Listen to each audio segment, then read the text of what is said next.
Dear viewers, welcome to Raman IAS classes. जैसे कि हम कुछ दिनों से ऑनलाइन क्लासेस का इनिशिएटिव चालू किए हैं, इंटरनेट के माध्यम से, यूट्यूब के माध्यम से हम ऑनलाइन क्लासेस ले रहे हैं और जो भी टॉपिक आपके डेवलपमेंट में है, बहुत ज़्यादा चेंजेस होते जा रहे हैं, उसको हम डेली वीडियो बनाते चल रहे हैं। ऑल्दो ये हमारा तीसरा या चौथा वीडियो है जो इकोनॉमिकल पैकेज और गवर्नमेंट ऑफ इंडिया के पॉलिसी चेंजेस के ऊपर। ऑल्दो आप लोग बोर भी हो गए, बस इसकी एक लास्ट वीडियो है, इसके बाद हम दूसरे टॉपिक्स पे वीडियो बनाते चलेंगे। ठीक है, तो जल्दी से हम डिकोड करते हैं जो हमारा 20 लाख करोड़ का इकोनॉमिकल पैकेज है और भारत सरकार लगातार पॉलिसी चेंजेस कर रहे हैं लॉकडाउन के बाद में, उसको हम समझने की कोशिश करेंगे जल्दी से। मैं कोशिश करूंगा कि बिल्कुल सरल तरीके से समझाऊँ। मेरे को काफ़ी सारे बच्चों का कमेंट आए व्हाट्सएप पे कि सर बिल्कुल सरल तरीके से समझाएं, जो बिल्कुल बिगनर्स है, तो हम बिल्कुल सरल तरीके से समझने की कोशिश करेंगे। वीडियो एंड तक पूरा देखिए स्टूडेंट्स, देखिए, ध्यान दीजिए। इकोनॉमिकल पैकेज और पॉलिसी चेंजेस को समझना है तो हमें 4 एलिमेंट पे विशेष ध्यान देना पड़ेगा। हमारे पास में 4 टॉपिक्स सामने आ गए जो इंटरडिपेंडेंट है ये इकोनॉमिकल पॉलिसी से। पहला टॉपिक ये है कि क्यों कौन कौन इम्पोर्टेंट रोल प्ले कर रहा है इकॉनमी में। दूसरा टॉपिक ये है कि किस प्रकार से भारत सरकार अपनी पॉलिसी को चेंजेस कर रही है। तीसरा टॉपिक फ्लाई पेपर थ्योरी और इंफ्रास्ट्रक्चर पॉलिसी चेंजेस, इसके ऊपर हमें आज डिस्कशन करना। ठीक है, तो टॉपिक्स को आप ध्यान रखें, एक एक करके हम पुट डाउन करके देख लेंगे। इंडिया में कोई भी इकोनॉमिकल पॉलिसी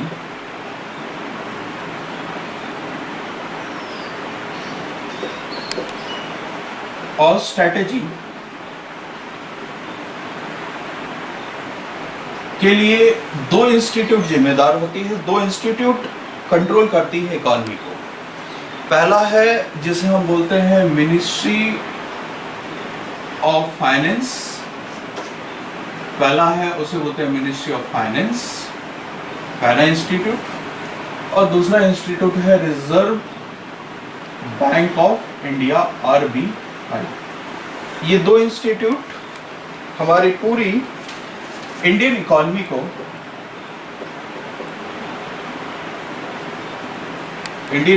कंट्रोल करती है। ये 2 ही इंस्टीट्यूट, 2 ही बॉडी पूरी इंडियन इकॉनमी को कंट्रोल करती है। मिनिस्ट्री ऑफ फाइनेंस के पास में जो एक इंपॉर्टेंट पॉलिसी है उसे बोलते हैं फिजिकल पॉलिसी।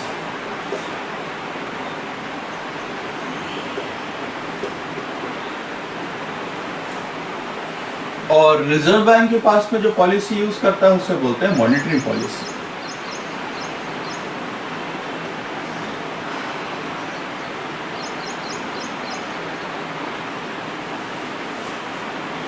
फिजिकल पॉलिसी के अंदर कुछ टूल्स हैं, जैसे कि टैक्स को कलेक्ट करना,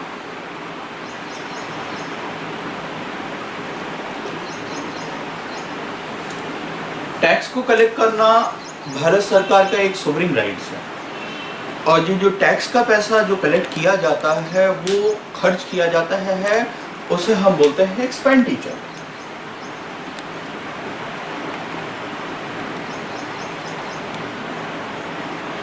देखिए, मैं बहुत कॉम्प्लेक्सिटी में नहीं जाके बता रहा हूँ, बिल्कुल सरल तरीके से बता रहा हूँ। वैसे अगर हम इसी फिजिकल पॉलिसी को देखें तो 3 घंटे का डेडिकेटेड लेक्चर अलग से रहेगा, बट मैं बिल्कुल सिंपल तरीके से बता रहा हूँ। रिसेंट जो कंडीशन किस प्रकार से चल रही है उसके ऊपर हम डिस्कशन करते हैं।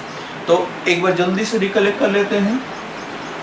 गवर्नमेंट ऑफ इंडिया की 2 बॉडीज हैं जो इकोनॉमी से जुड़ी हुई पॉलिसी और स्ट्रैटेजी बना रही है, वो इंडियन इकोनॉमी को कंट्रोल कर रही है। एक है रिजर्व बैंक ऑफ इंडिया, और रिजर्व बैंक ऑफ इंडिया कैसे कंट्रोल करे, मॉनिटरिंग पॉलिसी के थ्रू। और दूसरा है मिनिस्ट्री ऑफ फाइनेंस, अपने फिजिकल पॉलिसी के थ्रू। जैसे कि मैंने आपको बताया कि फाइनेंस मिनिस्ट्री के पास में एक सोवरिंग राइट है, गवर्नमेंट ऑफ इंडिया के पास में एक सोवरिंग राइट है, टैक्स को कलेक्ट करना एक सोवरिंग राइट है। और ये जो टैक्स का पैसा आता है वो welfare scheme, pension, relief packages defence, उसके ऊपर खर्च करती है गवर्नमेंट ऑफ इंडिया। अगर हम मॉनेटरिंग पॉलिसी की अगर बात करें तो मॉनेटरिंग पॉलिसी के अंदर एक लिस्ट है, जैसे कि आपका CRR, जैसे SLR, interest rate, repo rate, reserve repo rate, reverse repo rate, open market operation, ये सारे टूल्स यूज करती है रिजर्व बैंक ऑफ इंडिया। और ये रिजर्व बैंक ऑफ इंडिया ये टूल्स को इसलिए समझ सकते हैं to control the liquidity in economy. और दूसरा तरीका ये है कि ये इन्फ्लेशन को भी क्या करती है, कंट्रोल करती है। और कंट्रोल किस किस को कर रही है, पब्लिक बैंक्स को, प्राइवेट बैंक को भी, और नॉन बैंक फाइनेंस कंपनीज को भी क्या कर रही है, कंट्रोल कर रही है। अब देखिए, आप इस पूरे गेम को इस प्रकार से समझने की कोशिश कीजिए कि जिस प्रकार से चेस के मुहावरे होते हैं। तो एक मुहावरा हमारे सामने आ गया मिनिस्ट्री ऑफ फाइनेंस, दूसरा मुहावरा आया आपका reserve Bank of India. But जो करंट सिचुएशन है उसको समझने के लिए कोई भी एनालिसिस के अंदर अगर हमें घुसना है तो हमें एक रेफरेंस पॉइंट की आवश्यकता है। तो हम एक रेफरेंस पॉइंट की आवश्यकता को फुलफिल करते हैं, रेफरेंस पॉइंट रख के देखते हैं कि उसमें उसके थ्रू आपको एनालिसिस क्लियर हो जाएगा कि करंट सिचुएशन क्या है। लॉकडाउन 2 महीने से अधिक चल चुका है, और जब लॉकडाउन 2 महीने से अधिक चल चुका है तो एक सबसे बड़ी दिक्कत ये हो गई है हमारे साथ में कि लोगों की इनकम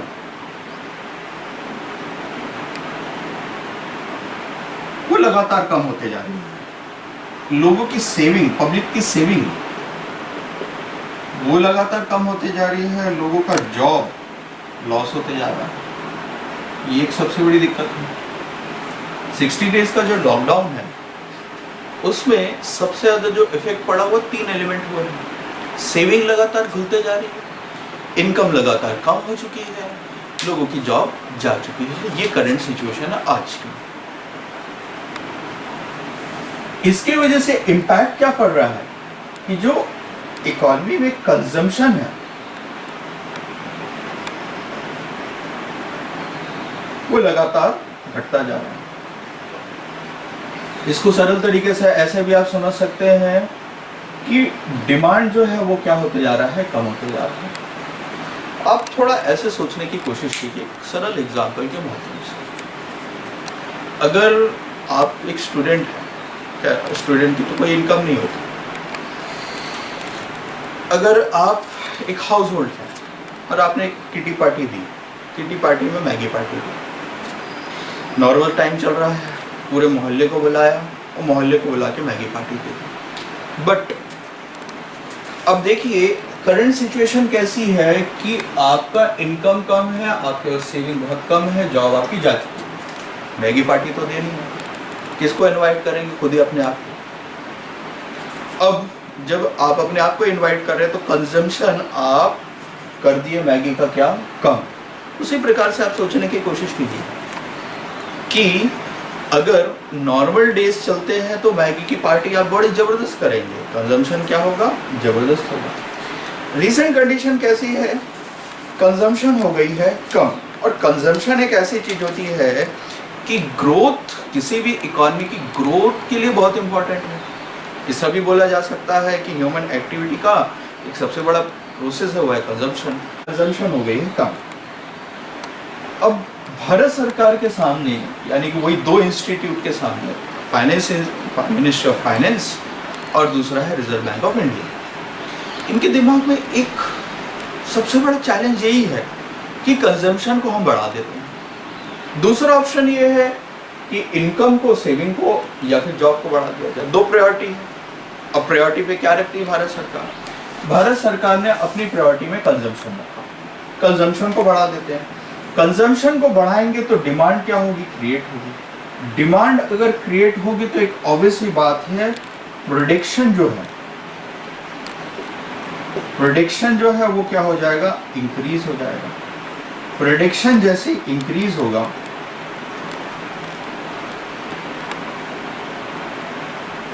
तो एक ऑब्वियस ही बात है, एम्प्लॉयमेंट वापस क्या होने लग जाएगा, जनरेट हो जाएगा। वही मैगी वाला एग्जांपल लीजिए। आज के तारीख में वैसे तो मार्केट से उठ चुकी है मैगी, बिल्कुल भी मैगी है ही नहीं। आप आज जब पार्टी करेंगे तो सिर्फ और सिर्फ अपने आप को इनवाइट करेंगे, और अगर इनकम बढ़ जाएगी, कंजम्पशन बढ़ना चालू हो जाएगा, डिमांड क्रिएट होने लग जाएगी, तो आप 100 लोगों को इनवाइट करेंगे, और 100 लोगों को इनवाइट करेंगे तो ये डिमांड को क्या करेगा, जनरेट करेगा। पूरा एक दूसरे से कनेक्टेड, लास्ट तक वीडियो देखते चलो तो आपको चीज़ें समझ आएंगी।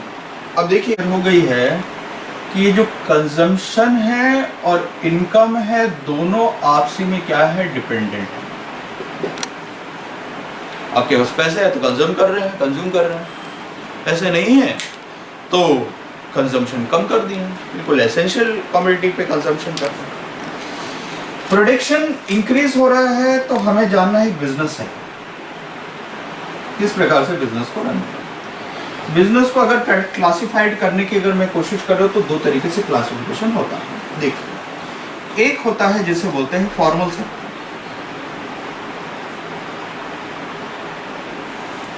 और एक होता है इनफॉर्मल सेक्टर।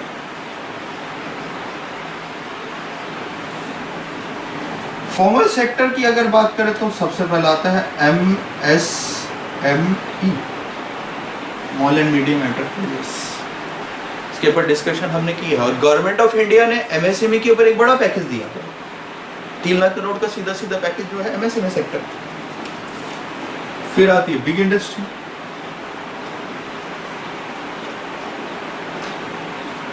फिर आता है कॉटेज इंडस्ट्री। अच्छा, कुछ कॉटेज इंडस्ट्री फॉर्मल सेक्टर का है जो टैक्सेबल है, टैक्स पे करती है, और एक तरफ है इनफॉर्मल सेक्टर। इनफॉर्मल सेक्टर में आता है आपका cottage industry, street vendors. Simple तरीके से अगर आप समझें कि ये यानी कि क्या, गवर्नमेंट ऑफ इंडिया उसके ऊपर कोई भी मॉनिटरिंग नहीं कर रही है, ना ये टैक्स देते हैं भारत सरकार को, ना इनकी इनकम जीडीपी में ऐड होती है, ना इनकी इनकम जीएनपी में ऐड होती है। तो आपको इतनी चीज क्लियर हो गई है। अब दुर्भाग्य ये है कि हमारे यहाँ पे सबसे बड़ी दिक्कत है कि ये इनफॉर्मल सेक्टर में लोग 90%। अब अगर डिमांड को आपको समझना है तो हमारे यहाँ पे एक और एक चीज समझना होगा। डिमांड को समझना है तो आपको समझना पड़ेगा कि हमारा इकोनॉमिकल डिवीजन कैसा है सोसाइटी में।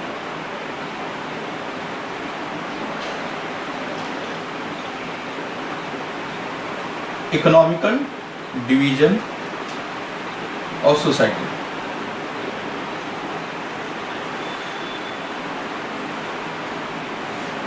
इकोनॉमिकल कंजम्पशन पैटर्न आपको समझना है तो आपको समझना पड़ेगा economical division of society. Economical division of society एक हायरार्की में डिवाइडेड है। हायरार्की इस प्रकार की है, पहला आता है उसे बोलते हैं हायर इनकम ग्रुप, दूसरा होता है उसे बोलते हैं मिडिल इनकम ग्रुप, फिर आता है लोअर इनकम ग्रुप, और तीसरा होता है उसे बोलते हैं इकोनॉमिकल वीकर सेक्शन, EWS। अब देखिए 2 महीने का जो लॉकडाउन चल गया, 2 महीने का लॉकडाउन के ऊपर जो सबसे ज्यादा असर हुआ है वो हुआ है इस 2 ग्रुप के ऊपर, वो है लोअर इनकम ग्रुप और दूसरा है इकोनॉमिकल वीकर सेक्शन। ये हायर इनकम ग्रुप और मिडिल इनकम ग्रुप के ऊपर ज्यादा कुछ फर्क नहीं पड़ता है। मिडिल इनकम ग्रुप अपने सेविंग्स से फुलफिल कर रही है, हायर इनकम के ऊपर बहुत ज्यादा कुछ फर्क नहीं पड़ा। इफेक्ट किस जगह पड़ा वो है लोअर इनकम और इकोनॉमिकल वीकर सेक्शन, और ये कंजम्पशन में एक बड़ा रोल प्ले करता है।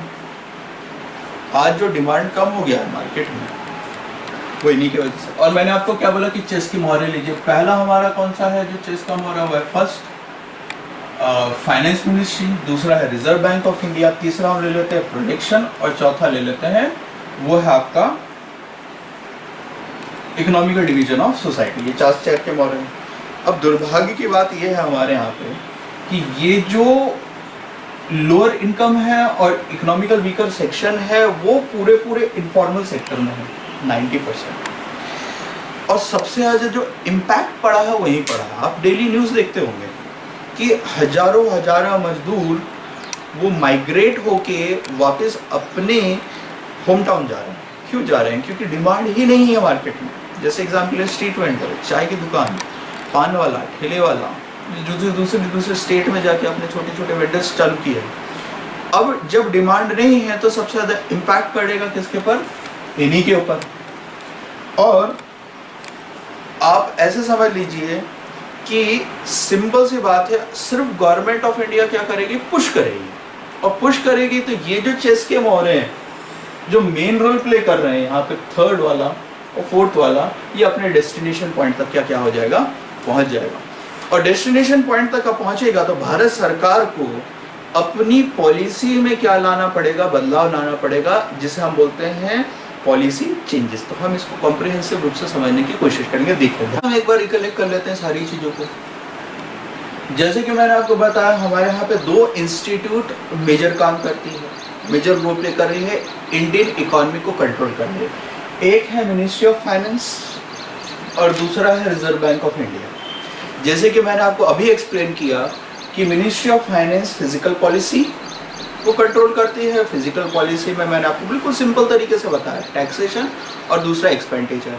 टैक्सेशन को जो पैसा आता है वो भारत सरकार खर्च कहाँ का कर रही है? पेंशन्स के ऊपर, गवर्नमेंट सैलरीज के ऊपर, वेलफेयर स्कीम के ऊपर, वहाँ पे खर्च करती है। जैसे कि मैंने आपको अभी बताया, रिजर्व बैंक वो क्या करती है?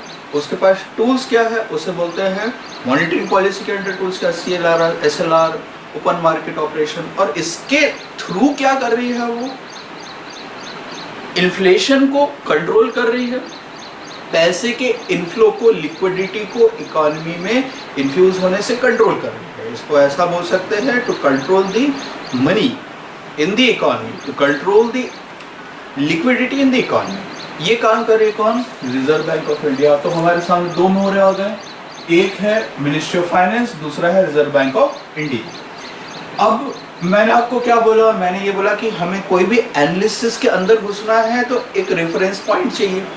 रेफरेंस पॉइंट के लिए हमने क्या लिया कि जो पब्लिक है उसकी इनकम, सेविंग, जॉब लगातार कम हो रही है या खत्म होते जा रही है, एग्जॉस्टेड होते जा रही है। उसके कारण कंजम्पशन कम हो रहा है।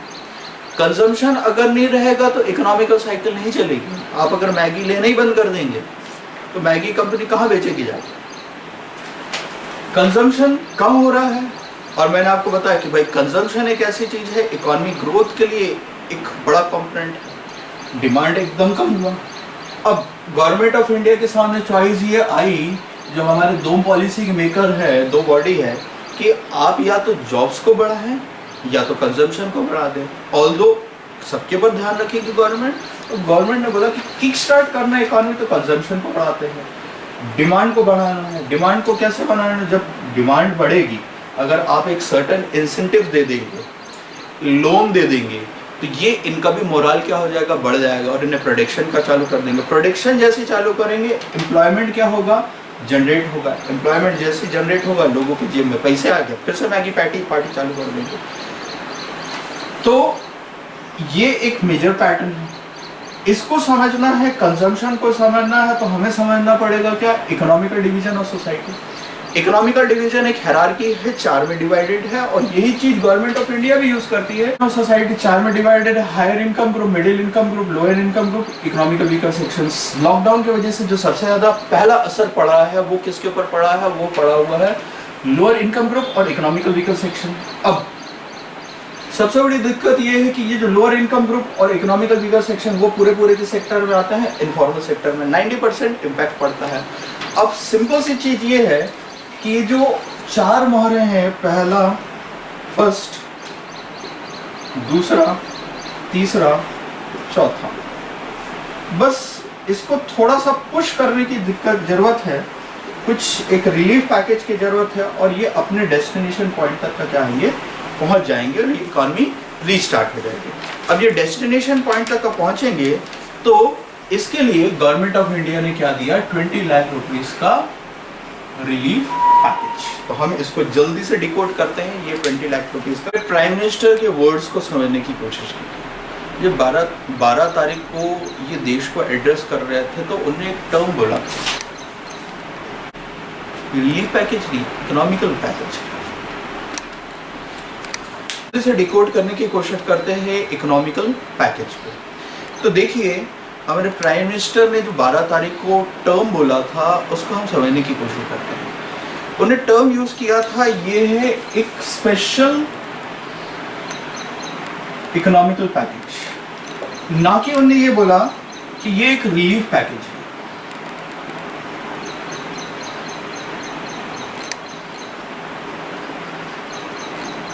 रिलीफ पैकेज तो उन्होंने बोला ही नहीं, उन्होंने क्या बोला, ये एक स्पेशल इकोनॉमिकल पैकेज है। अब डिफरेंस क्या है इन दोनों में, रिलीफ पैकेज और स्पेशल इकोनॉमिकल पैकेज में? रिलीफ पैकेज का मतलब होता है ये है पब्लिक, इसको इमीडिएट रिलीफ देना है तो इनके अकाउंट में डायरेक्ट बेनिफिट ट्रांसफर के थ्रू पैसे को क्या कर दिया जाए, भर दिया जाए, इन्फ्यूज कर दिया जाए, जो एक गलत तरीका है। जैसे ही पैसा आया तो लोग क्या करेंगे, मुर्गा पार्टी करेंगे, लीकर पी ले आएंगे, बर्थडे पार्टी मना लेंगे। और एक दूसरा तरीका ये है कि स्पेशल इकोनॉमिकल पैकेज दे दें। स्पेशल इकोनॉमिकल पैकेज का ही मतलब होता है पॉलिसी में आपको बताया। और देखिए कुछ नहीं है, ये आप ही के पैसे, इसको समझने की कोशिश कीजिए। पहली चीज तो ये टैक्स से कलेक्ट हुआ पैसा नहीं है। अब देखिए ये पूरा गेम समझिए, ये है गवर्नमेंट ऑफ इंडिया, भारत सरकार, ये है बिजनेसमैन, ये है बैंक, ठीक है। भारत सरकार क्या कर रही है, एक तरफ पैसा इन्फ्यूज कर रही है इकोनॉमी में, हमारी इंडियन इकोनॉमी में पैसा, मनी को क्या कर रही है, इन्फ्यूज कर रही है। इन्फ्यूज कैसे कर रही है, दूसरे तरीके से, अपने पॉलिसी चेंजेस के थ्रू। अब देखिए यहां पे है पब्लिक, जब से ही पैसा इन्फ्यूज होगा इनडायरेक्टली बेनिफिट होगा किसको, पब्लिक को। इसको हम ऐसे समझने की कोशिश करते हैं एक एग्जांपल के थ्रू।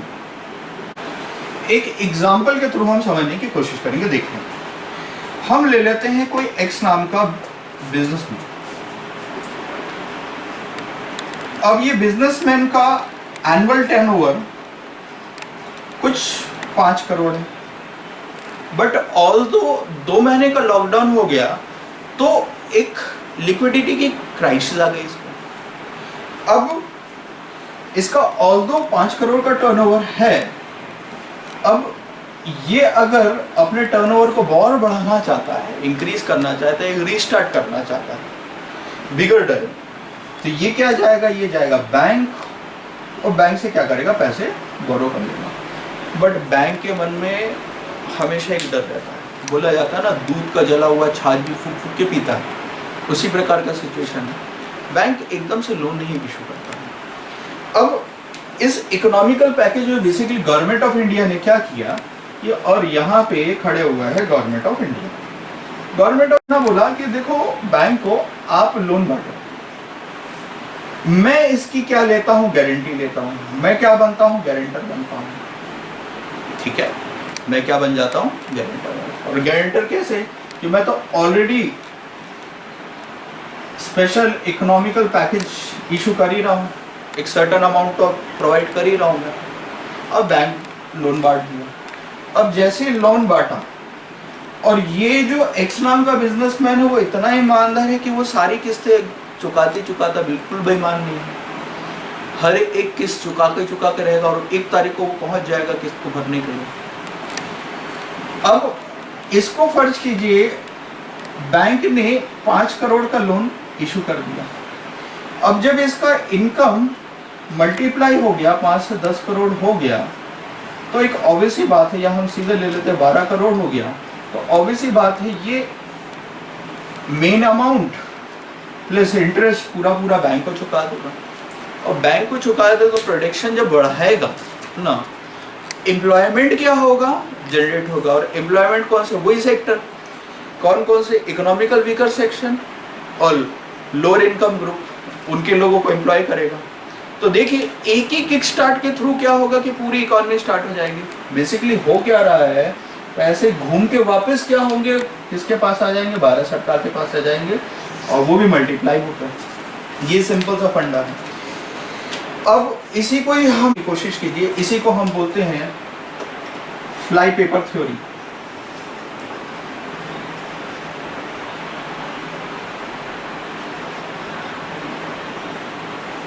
हम वो चारों मोहरे ले लेते हैं, पहला, फर्स्ट, सेकंड, थर्ड और वो फोर्थ। यहाँ पे है फाइनेंस, मिनिस्ट्री ऑफ फाइनेंस, यहाँ पे है रिजर्व बैंक ऑफ इंडिया, यहाँ पे है आपका मैन्युफैक्चरर, यहाँ पे है आपका पब्लिक, जिसे हम बोलते हैं इकोनॉमिकल डिवीजन ऑफ सोसाइटी।